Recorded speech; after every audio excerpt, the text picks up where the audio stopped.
이걸 못 봐서 마음고생하는 경우들이 많거든요. 내가 앞으로 잘할게, 고칠게, 완성형인 것 같은 사람도 현실에서는 대부분은 유부남인 경우가 많은데, 안녕하세요. 유미의 마음톡톡 교회 언니 유미입니다. 오늘은 우리 여자분들이 결혼을 생각하실 때 어떤 남자를 만나시면 좋은지, 그리고 또 어떤 유형의 남자를 좀 조심하시면 좋은지 얘기해 보려고 해요. 제가 상담을 하다 보면 이상한 사람을 만나서 마음이 다치신 분도 계시고, 또 결혼을 하고 싶은데 아직 인연을 못 만나서 고민이신 분들도 계시고요. 그러다 보니까 오늘 컨텐츠를 꼭 한 번은 나누고 싶더라고요. 우리 여자분들 연애 경험이 아예 없는 남자랑 연애 경험이 아주 많은 남자, 둘 중 하나를 택해야 된다면 뭘 택하실 것 같으세요? 많은 분들이 후자를 선택하시더라고요.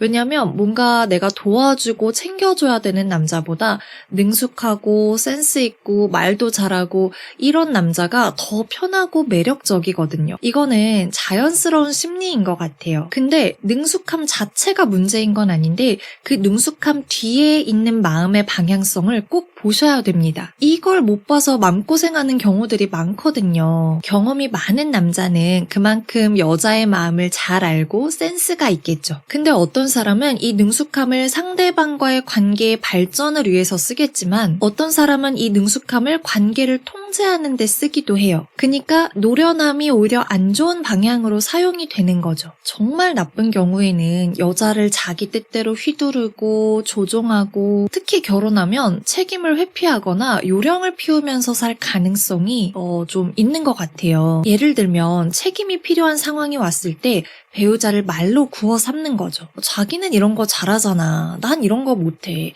내가 중요한 바깥일에 집중해야지 우리 가정이 잘 되지. 그래서 여자가 서운해 하잖아요. 그러면 또 그 말솜씨를 이용해서 여자의 감성을 또 건드리면서 교묘하게 그 상황을 넘어가는 거죠. 이런 일들이 결혼 생활에서 계속 생기거든요. 연애할 때는 이 남자가 말도 잘하고 재밌고 그래서 좋았는데, 결혼하고 나서 보니까 점점 책임은 안 지고 힘든 거는 다 아내한테 떠넘기는 거죠. 그래서 사람을 볼 때 중요한 건 경험이 많냐 적냐, 재밌고 센스 있냐 이런 게 아니라 이 사람이 정말 진심을 가지고 책임 있게 사랑할 줄 아느냐가 중요한 것 같아요. 제가 추천드리고 싶은 남자는 이런 사람이에요. 조금 경험이 적고 서툴고 부족할지라도 선하고 성실하고 진실된 사람. 어떻게 보면 되게 뻔하고 고리타분한 말인 것 같죠. 근데 왜 이런 사람을 만나야 되냐면, 사실 센스 같은 것은 알려줄 수 있어요. 그쵸? 여자의 마음에 대해서도 알려줄 수 있고요.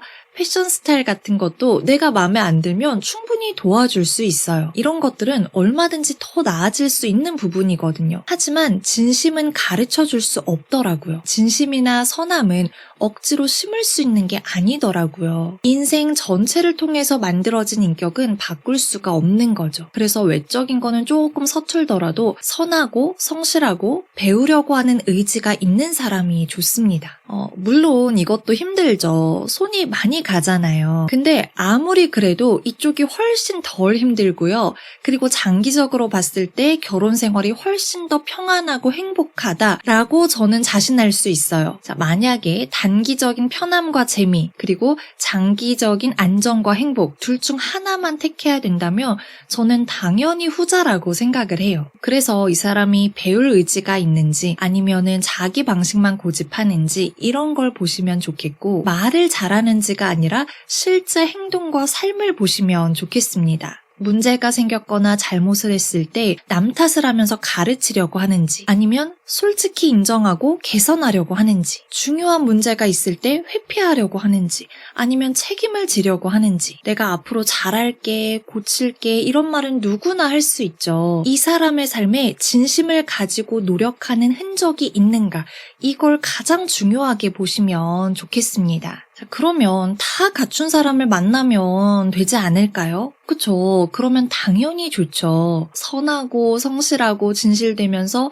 말도 잘하고 외모도 세련됐고 센스 있고 능숙하고. 근데 그 모든 거를 다 갖춘 사람은 사실은 거의 없죠. 완성형인 것 같은 사람도 현실에서는 대부분은 유부남인 경우가 많은데 결혼 생활에서 배우자랑 서로 도움을 주고받으면서 성장하게 된 결과더라고요. 그래서 저는 이렇게 말씀드리고 싶어요. 처음부터 다 완벽한 사람을 찾는 게 아니라 함께 변화하고 성장할 수 있는 사람을 찾는 것이 더 지혜롭고 행복한 길이다. 이거는 눈을 낮추라는 말이 아니에요. 뭔가를 포기하라는 게 아니라 우리가 무엇을 더 위에 둘 것인가, 무엇을 더 중요하게 볼 것인가. 하나님께서는 배우자를 돕는 배필이라고 하셨죠. 서로 부족한 걸 도와주고 함께 성장할 때 가장 행복할 수 있도록 만드셨어요. 도와줄 게 없는 완벽한 배우자를 만나면 행복할 것 같지만 돕는 배필이라는 창조 원리를 생각할 때 그렇지 않다는 거죠. 서로 도와주면서 함께 변화되어 갈 때 진정으로 행복할 수 있다. 그리고 반대로 또 그렇게 나를 도와줄 수 있는 사람을 만나야 된다. 본인만 생각하는 이기적이고 깊이가 얕은 사람은 정말 조심하셔야 됩니다. 제가 외부에서 많은 분들을 만나서 얘기를 들어보면 결혼을 원하시는 자매님들이 많은데 좀 안타까울 때가 있어요. 우리가 조금만 관점을 바꾸면 생각보다 빨리 내 사람을 만나게 되는 경우가 많더라고요.